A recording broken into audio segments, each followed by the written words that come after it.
Guys, welcome back to the show. Today, I want to talk about something very important, which is sales. Today's podcast is going to be focused on sales and what I have learned over the years in my sales career. And I want to start with a quote here.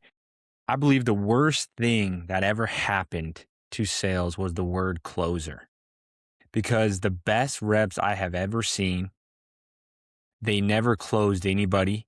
They just told the truth until the other person had to. That would be my synopsis of sales at this point in my career. I've been in door to door sales. I've done high ticket sales for fitness companies, and I've sold some like business e-com stuff as well for companies online. So that is the epitome of what I've learned, right? The best salespeople, it's almost like their presence, their essence is just telling the truth and not being worried about getting the sell or not. And they always get the sell. They get it every time. And I've been around some good closers in my career, some great salespeople that 10 times better than me, right? And those are some of the things that I learned. And so I wanted to share on this podcast what I've learned so far in my career, and what I would, tell the younger people or somebody that's listening to me that's getting into sales or starting out or wanting to climb up in sales. Man, sales is more about diagnosing than anything. And you may hear that and go, what do you mean, right? Diagnosing in terms of you're diagnosing the problem, you're learning from the prospect what the problem is. And you're asking questions around that in a way that either creates the problem to make more sense to the prospect, meaning it makes the problem a little bit bigger in their mind, in the prospect's mind, not because it's not that big, but because you're asking good questions to create a bigger problem, right? And the best things that I've used recently, and I'm in a mastermind right now that's been teaching me so much about sales and the internal mastery and really what it takes to be good at sales. But it's the doctor detective frame that really has helped me in my sales career. Instead of calling myself a closer, I go into every call thinking I'm a detective. I'm trying to find the truth. I'm trying to help this person see the truth. And obviously, they'll have the choice, right? To pick the red pill, the blue pill, just like in the Matrix. That's like my mentality when I get on a sales call now versus, oh, I'm going to close this person or I'm going to sell this person. You're really not there to convince anyone of anything. You're there to find if there's a problem and whether you're the right solution for them or not. And you're helping them decide that. And the second you start trying to sell or close, you really do come across, there's so much resistance on the other side. The guy who is really in his mind just diagnosing and diving deep and asking the questions on, how this person's feeling with this problem and what it's affecting and what's going on, is the person that will get the sell every single time. And it's a concept that at the beginning was really hard for me to understand, because I wanted to push and, do this and say the right thing and, say the right word tracks and blah, blah, blah. You see online, like you gotta, say the right things and overcome objections.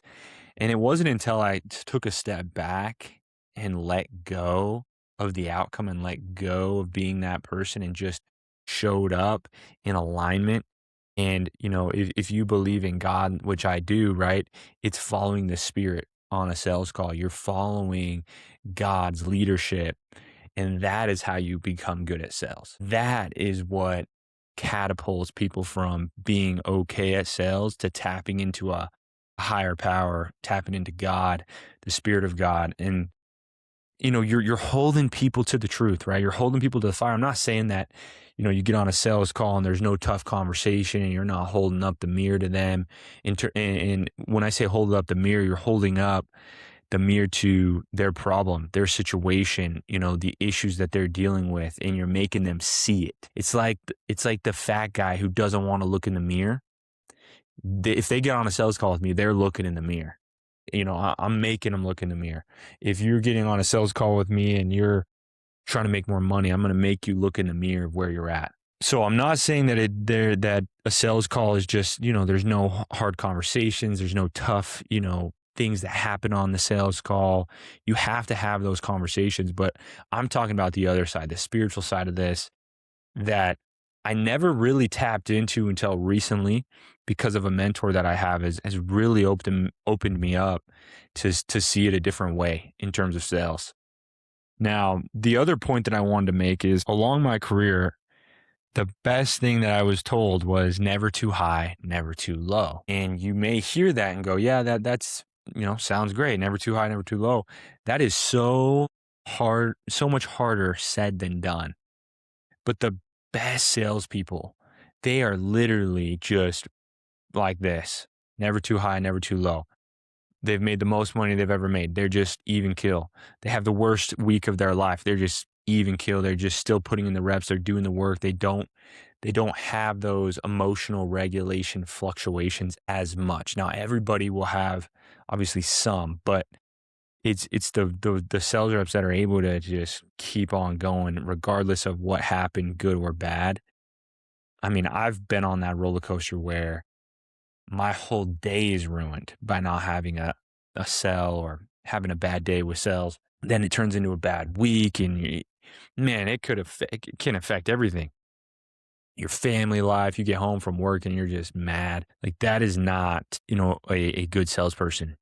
You can be the best at word tracks, you can have all the things, but the salespeople that are emotionally stable, no matter what the prospect says on the sales call, is gonna win. They're gonna win because they're not tainted by what you say. And it really makes you think that the best salespeople just have emotional regulation and they've trained themselves to just never too high, never too low on the sales call, after the sales call, before the sales call, after the sales call. They're just present. They're completely present. I think the hardest one to learn as well for me was, holding people to the truth. You don't want to let people off the hook either. On the flip side of this, you don't want to let people off the hook. The best people, the best salespeople will hold up that mirror and make sure that you feel that internal pressure, and they just push on you and push on you and push you and push you. And it's almost like this pressure, not from them, but just by the questions they're asking and the way they're talking to you. You're just like, dang, like I need to change right now. I'm ready. Where can I pay? Like that's how much you'll feel this tension, and you'll just be ready to drop your wallet. And here's my Amex, right? That is what holding up the truth is. And that takes time. That's a skill. That is a learned skill, I think, that you really have to put in a lot of reps to get good at. But the best people are able to do that. And it's not a pressure thing. It's more of a respect. You respect the other person, you respect yourself, and you're not going to let them off the hook, and because you would never let yourself off the hook. And I think that's the correlation with all of this that I'm learning with the sales is, if you don't let yourself off the hook, you can hold people to that standard. You have to hold yourself to a 10x higher standard so that when you get on a sales call, you can hold them to a 5x standard, right? And that's another thing that I think is very powerful in sales, in whatever sales you're doing. I really believe that all sales are very, very similar. It's a presence, it's an essence, it's a spirit. It's when you're dialed in and when you're on the right path as a salesperson, you can just feel it, because it doesn't feel like you're selling. It feels like you're helping. And I don't like the word helping, because you hear online, oh, just help people and you'll make more money. But like that's not what I mean either. It takes pushing. It takes, holding people to the fire. It's not just an easy sales call either. But you're not forcing it. You're letting go, and you're letting God lead you and lead the prospect on the sales call to where they want to go, right? Which is why they're on the call in the first place, is they want help. And I think that's the big takeaways that I have in my sales career. When I first started out, my mentality was just do more work harder, grind. And as I've gotten older and as I'm getting more and more polished in sales, I'm learning that can get you that there's a time and place to grind. There's a time and place to just go all out and work 12, 14 hours a day, and that stuff is good, and then there's a place for it. But as I'm getting older, I'm realizing that the skill, the presence, the ability to transfer confidence to somebody else is a skill, and it's an aura and it's a presence that you have to have that is almost harder to get because you have to be doing everything right in your life to feel aligned with that, or you have to be doing your best. And, I'm not saying nobody's perfect, nobody can be perfect, but you got to be doing your best in all of your areas so that you can get that presence and get that conviction that other people can feel on the other side. So that's the podcast for today. That is really what I wanted to leave with. Those are the things that I've learned. Stop selling, start diagnosing, be a detective, and you're not there to convince. You're there to hold up the mirror.